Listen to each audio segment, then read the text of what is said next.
Hello विद्यार्थियों, इस video के माध्यम से हम बिहारी की रचना बिहारी सस्सई में संकलित कुछ पद जो हमारी पाठ्य पुस्तक में संकलित थे को व्याख्या के माध्यम से समझने का प्रयास करेंगे।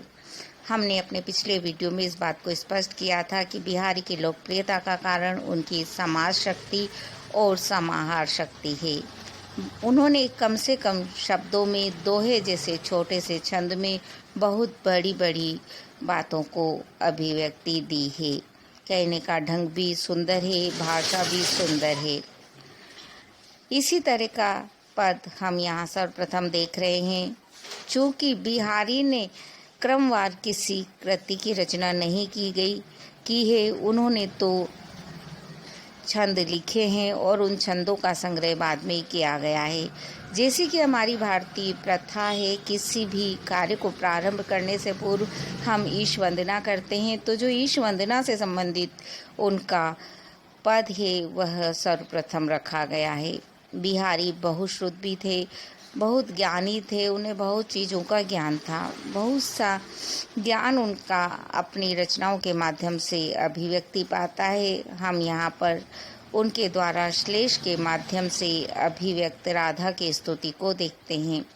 क्योंकि नारी को प्रसन्न करना आसान है पुरुष के बनिस्बत, इसलिए बिहारी यहाँ पर राधा की स्तुति करके राधा को प्रसन्न करना चाहते हैं। राधा प्रसन्न होगी तो कृष्ण स्वतः ही प्रसन्न हो जाएंगे, इसलिए वो यहाँ कहते हैं।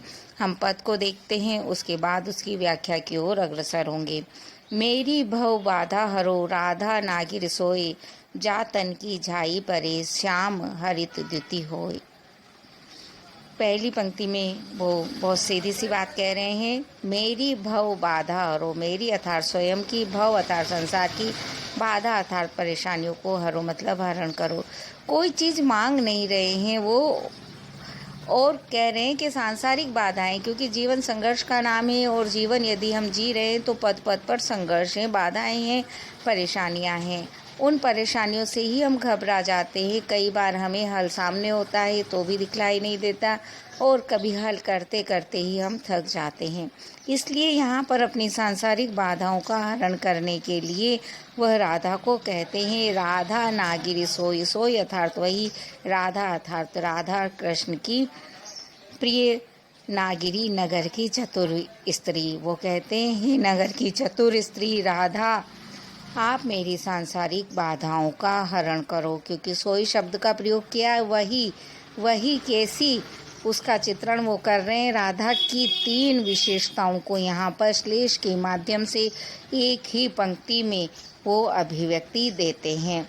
हम देखते हैं, जा तन की झाई परे, जिसके तन की, जा अर्थात उस वह राधा मेरी सांसारिक बाधाओं का हरण करे। जा अर्थात जिसके तन की, झाई परे जिसके शरीर की परछाई पड़ जाने पर, अर्थात जिसके दिखलाई दे जाने पर, श्यामो हरित द्युति होए। श्यामो अर्थात श्री कृष्ण, हरित द्युति अर्थात हरे भरे प्रसन्नचित प्रकाश वाले हो जाते हैं। राधा क्योंकि श्री कृष्ण को प्रिय है, तो जैसे ही राधा दिखलाई देती है कृष्ण प्रसन्नता से भर उठते हैं। इसलिए यहाँ पर राधा और कृष्ण के प्रेम को वाणी देते हैं कवि।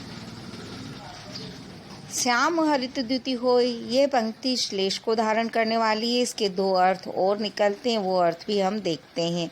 दूसरा अर्थ है वह रंगों से संबंधित है, क्योंकि बहुश्रुत थे बिहारी, उन्हें बहुत सा ज्ञान था, तो वो यहाँ पर अपना रंगों का ज्ञान अभिव्यक्त करते हैं। वो कहते हैं, जा तन की झाई परे, जिसके शरीर की परछाई पड़ जाने पर। क्योंकि जो राधा है उसका शरीर गौर वर्णी है, इसलिए वो यहाँ पर उसे पीले के रूप में अभिव्यक्ति कर रहे हैं। यहाँ पर पीले को और नीले को यदि मिला दिया जाए तो हरा रंग बन जाता है। इसलिए वो यहाँ कहते हैं, जिसके शरीर की पीले रंग की परछाई पड़ने पर, श्याम जो श्याम वर्ण का रंग है, नीला रंग है, हरित द्युति होए, वह हरे रंग की प्रकाश को देने वाला हो जाता है, अर्थात हरा दिखलाई देने लगता है। यह इसका दूसरा अर्थ था। तीसरा अर्थ है वो भक्ति परक है, वो कहते हैं, जा तन की झाई परे, जिसके शरीर की परछाई पड़ जाने पर, अर्थात जिसके शरीर का दिखलाई दे जाने पर, यदि राधा की भक्ति करने पर किसी को राधा के दर्शन हो जाते हैं तो वो कहते हैं श्यामु, उसके जो श्यामु है अर्थात जो पाप हैं, हरित द्युति, वह अपनी द्युति को हरित कर देते हैं अर्थात खो देते हैं।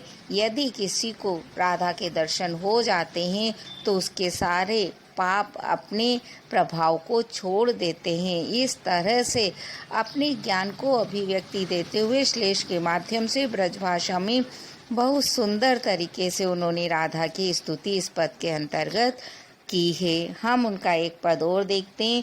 जुवती जोन में मिली गई, नेक न होती लखाई, सौंधे के डोरे लगी, अली चली संग जाई। बिहारी ने नायिकाओं का बहुत बारीकी से वर्णन किया है और बहुत अतिशयोक्तिपूर्ण वर्णन भी किया है। यहाँ पर वो अतिशयोक्तिपूर्ण वर्णन करते हैं नायिका का, और वही चीज़ यहाँ पर अभिव्यक्त हुई है। नायक की कोई सखी है अथवा नायिका की सखी है, वह नायक से नायिका के सौंदर्य को अभिव्यक्ति देते हुए यहाँ पर कहती है, जुवती, युवती अर्थात वह युवती, युवती कहा गया है क्योंकि यौवन से भरपूर है। जोहन में मिली गई, जोहन अर्थात चांदनी में, चांदनी रात की चांदनी फैली हुई है, पूर्णिमा की चांदनी में मिली गई है। वो इतनी ज़्यादा सौंदर्यशाली है, इतनी ज़्यादा सफ़ेद वर्णी है कि वह चांदनी में ही मिल गई है। चांदनी में अलग से वो दिखलाई नहीं दे रही है। नेक न होती लखाई, नेक अर्थात थोड़ी भी न होती, नहीं होती लखाई दिखलाई देती है। इस तरह से चांदनी में एक में खो गई है नायिका, ऐसा अतिशयोक्तिपूर्ण वर्णन वो करते हैं। सौंधे के डोरे लगी, अली चली संग जाए। अब चूँकि वह अपने प्रिय से मिलने जा रही है, रात्रि का समय है, सखी साथ है, तो सखी साथ कैसे जा रही है ये बात मन में उपजती है। तो यहाँ पर कवि उसके लिए कहते हैं, सौंधे के, उस नायिका के शरीर से निकलने वाली जो सुगंध है, उस सौंधे के, उस सुगंध के डोर से बंधी हुई ही दिखलाई नहीं दे रही है सखी को नायिका, परंतु केवल उसकी सुगंध का आभास हो रहा है और उसकी डोर से लगी हुई अली जो सखी है, चली संग जाए, उसके साथ साथ आगे बढ़ती जा रही है। इस तरह नायिका के अप्रतिम सौंदर्य को उन्होंने चांदनी में एकाकार हो जाने के माध्यम से सुंदर अभिव्यक्ति दी है। अतिशयोक्तिपूर्ण वर्णन है, परंतु फिर भी वर्णन पढ़ने में सुंदर लगता है क्योंकि ये कवि की कल्पना है। वह नायिका के अप्रतिम सौंदर्य को वाणी देना चाहते हैं। हम उनकी अन्य पद अगले वीडियो में पढ़ेंगे। दोहे छंद के माध्यम से हमने ये 2 छंद उनके यहाँ देखे हैं। आप इस वीडियो को लाइक करें, शेयर करें और सब्सक्राइब भी अवश्य करें। धन्यवाद।